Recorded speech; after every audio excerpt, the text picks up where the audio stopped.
K Sudhakaran KPCC അധ്യക്ഷനായതിൻ്റെ മിടുക്ക് ഇപ്പോൾ UDFിനെ മൊത്തം മനസ്സിലായി തുടങ്ങിയിരിക്കുന്നു. 2025 ഒക്ടോബർ കഴിയുമ്പോൾ ഇവിടെ തദ്ദേശ സ്വയംഭരണ തെരഞ്ഞെടുപ്പ് ഉൾപ്പെടെയുള്ള കാര്യങ്ങൾ കേരളത്തിൽ നടക്കുന്നു. അതിന് മുന്നോടിയായി തന്നെ ഇപ്പോഴേ പ്ലാൻ ചെയ്ത് സഖ്യകക്ഷികളെ പരമാവധി UDFിലേക്ക് എത്തിക്കുക എന്നതാണ് സുധാകരൻ്റെ ദൗത്യം എന്നത് വളരെ വ്യക്തം. അതിനുവേണ്ടിയുള്ള ചർച്ചകൾ ആരംഭിച്ചു കഴിഞ്ഞിരിക്കുന്നു. പിണറായിയെ കൃത്യമായി ഒരു പാഠം പഠിപ്പിക്കാൻ ഇത് തന്നെയാണ് പറ്റിയ അവസരമെന്ന് കെ സുധാകരൻ നന്നായി അറിയാം. അദ്ദേഹത്തിന് കൃത്യമായി പല രീതിയിലും കണക്കുകൾ തീർക്കാനുണ്ട്. അതുകൊണ്ട് തന്നെയാണ് ഇടതുപക്ഷ സഖ്യകക്ഷികളെ UDFിലേക്ക് എത്തിക്കാൻ വേണ്ടിയുള്ള രാഷ്ട്രീയ നീക്കങ്ങൾ ഇപ്പോൾ ആരംഭിച്ചു കഴിഞ്ഞിരിക്കുന്നത്. UDFിൻ്റെ ഭാഗമായി മാറേണ്ടത് കാലഘട്ടത്തിന് അനിവാര്യതയായി ഇപ്പോൾ പലരും പറഞ്ഞു കഴിഞ്ഞിരിക്കുന്നു. CPIയിൽ തന്നെയുള്ള പ്രബല നേതാക്കളെല്ലാം തന്നെ CPI വിട്ടുവന്ന് കൃത്യമായി കോൺഗ്രസിൻ്റെ കൂടെ ചേക്കേറിയാൽ തീർച്ചയായും അവർക്ക് അർഹതപ്പെട്ട സ്ഥാനമാനങ്ങൾ നൽകും എന്നത് കെ സുധാകരൻ വെറുതെ പറഞ്ഞതല്ല, കൃത്യമായും പിണറായിയെ ഓങ്ങിത്തന്നെ പറഞ്ഞത് തന്നെയാണ്. ഇത് ഇപ്പോൾ KE ഇസ്മായിൽ ഉൾപ്പെടെയുള്ള മുതിർന്ന നേതാക്കൾ വ്യക്തമാക്കുമ്പോൾ കാര്യങ്ങൾ എത്രത്തോളം എത്തിയിരിക്കുന്നു എന്നത് നമുക്ക് ഊഹിക്കാവുന്നതേ ഉള്ളൂ. അവിടെ മാത്രം കൊണ്ട് തീരുന്നില്ല. CPI ഇടതുപക്ഷം വിട്ടു വന്നാൽ ഇടതുപക്ഷത്തിന് പിന്നെ അധികാരം കിട്ടില്ല എന്നുള്ളത് തീർച്ചയാണ്. CPIഎമ്മിന് ഒറ്റയ്ക്ക് ജയിക്കാൻ ബുദ്ധിമുട്ടായിരിക്കും.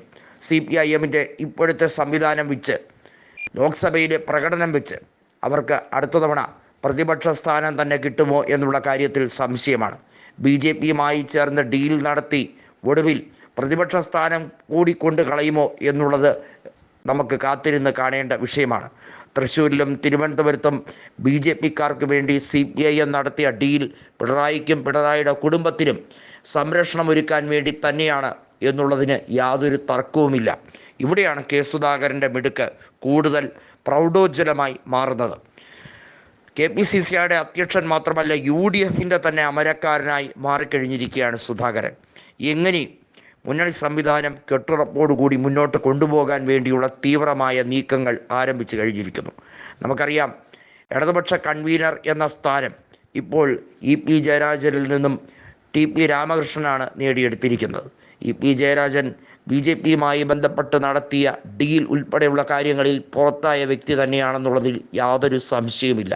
TP രാമകൃഷ്ണനല്ല ഇനി ആര് വന്നാലും ഇടതുപക്ഷം മുങ്ങിക്കൊണ്ടിരിക്കുകയാണ്. ഈ കപ്പൽ മുങ്ങിത്താഴില്ല സാർ എന്ന് നിയമസഭയിൽ ഉറക്കെ വിളിച്ചു പറഞ്ഞ വീണ ജോർജിൻ്റെ ആ രോദനം മാത്രമാണ് ഇപ്പോൾ കേൾക്കുന്നത്.